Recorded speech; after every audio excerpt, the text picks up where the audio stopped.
നമസ്കാരം. Raf talk ഫുട്ബോളിലേക്ക് അവർക്കും സ്വാഗതം. ഹുലിൻ അൽവാരസിന് ഇപ്പോഴും ആഴ്സണലിൽ നിന്ന് ഓഫറുണ്ട്. പക്ഷെ അദ്ദേഹം അതെടുക്കാൻ തയ്യാറല്ലാതെ നിൽക്കുകയാണ്. അത്ലറ്റിക്കോ മാഡ്രിഡിൽ നിന്ന് ബാഴ്സലോണയിലേക്കല്ലാതെ മറ്റെവിടേക്കും പോവില്ല എന്ന നിലപാടിലാണ് നിലവിൽ ഹുലിൻ ഉള്ളത് എന്ന് ഇന്ന് ഫബ്രീസിയോയും സ്ഥിരീകരിക്കുകയുണ്ടായി.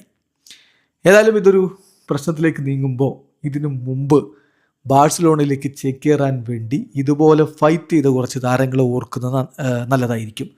നോക്കാം നമുക്ക് ആരൊക്കെയാണ് അങ്ങനെ ഫൈറ്റ് ചെയ്ത് ബാഴ്സലോണയിലേക്ക് വന്നത്. ഒന്ന് ഒസ്മാൻ ഡംബലെ. അദ്ദേഹം ഡോട്ട്മുണ്ടിനോടൊപ്പമുള്ള ട്രെയിനിങ് അങ്ങ് നിർത്തിവെച്ചു. അങ്ങനെ അവിടെ പ്രഷർ ചെയ്തിട്ടാണ് ഒടുവിൽ ബാഴ്സലോണയിലേക്ക് എത്തിയത്.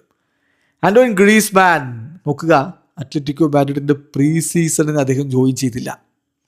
അത്ലറ്റിക്കോയുടെ ലെജൻഡായ ആളാണ്. എന്നിട്ട് പ്രീ സീസണിൽ അദ്ദേഹം ജോയിൻ ചെയ്തില്ല. എന്നിട്ട് ബാഴ്സ അദ്ദേഹത്തിന് റിലീസ് ക്ലോസ് കൊടുത്ത് ബാഴ്സയിലേക്ക് അദ്ദേഹം എത്തുകയാണ് ചെയ്തത്. സോ അതിനുശേഷം പിന്നീട് അദ്ദേഹം തിരികെ അത്ലറ്റിക്കോ മാഡ്രിഡിലേക്ക് പോയി എന്നുള്ളത് വേറെ കാര്യം. എന്നാൽ ബാഴ്സലോണയിലേക്ക് എത്താൻ വേണ്ടി പ്രീ സീസൺ അദ്ദേഹം സ്കിപ്പ് ചെയ്യാൻ തയ്യാറായി.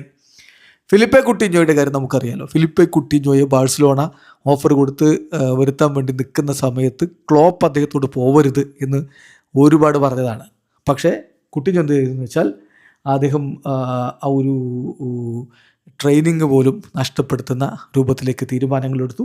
ഒടുവിൽ അദ്ദേഹത്തെ ലിവർപൂൾ പോകാൻ അനുവദിക്കുകയായിരുന്നു. അങ്ങനെ ഫൈറ്റ് ചെയ്തിട്ടാണ് അദ്ദേഹം അവിടെ നിന്ന് പോയത്. അത് ശരിയായ തീരുമാനമല്ലായിരുന്നു എന്നുള്ളത് പിന്നീട് കാലം തെളിയിച്ചു. സെസ്ക് ഫാബ്രിഗസ് അദ്ദേഹം ആഴ്സണലിൽ ടീമിനോടൊപ്പം ജോയിൻറ്റ് ട്രെയിനിങ് നടത്താതെ മാറി നിൽക്കുകയാണ് ചെയ്തത്. അങ്ങനെ ബാഴ്സലോണയിലേക്കുള്ള മടങ്ങി വരവ് അദ്ദേഹം പുഷ് ചെയ്ത് നേടിയെടുത്തതായിരുന്നു. സാമുവൽ എറ്റോ പബ്ലിക്കലി അദ്ദേഹം പറഞ്ഞു, എനിക്ക് ബാഴ്സലോണയിലേക്ക് മാത്രം പോയാൽ മതി എന്നുള്ളത്. അങ്ങനെയാണ് അദ്ദേഹം ഒടുവിൽ ബാഴ്സലോണയിലേക്ക് എത്തുന്നത്. ഹാവിയർ മഷ്റാനോ ലിവർപൂളിൽ നിന്ന് ഇങ്ങോട്ടേക്ക് ബാഴ്സലോണയിലേക്ക് എത്തുന്നതിന് വേണ്ടിയിട്ട് അദ്ദേഹം വലിയ രൂപത്തിൽ ഫൈറ്റ് ചെയ്തു. ഈവൻ ഫൈനാൻഷ്യലി കോൺട്രിബ്യൂട്ട് ചെയ്യേണ്ടി വന്നു ആ ഒരു മൂവ് കംപ്ലീറ്റ് ആവാൻ വേണ്ടി. ഹുലിൻ അൽവാരസിൻ്റെ കാര്യത്തിലും ഇത്തരത്തിലുള്ള എന്തെങ്കിലും ഫൈറ്റിംഗ് ആവശ്യമാണ്. അതിനുള്ള ശ്രമങ്ങൾ മറ്റുമൊക്കെ അദ്ദേഹം നടത്തുന്നുണ്ട്. പക്ഷേ അത് എത്രത്തോളം സക്സസ് ആവും എന്നുള്ളത് കണ്ടറിയണം.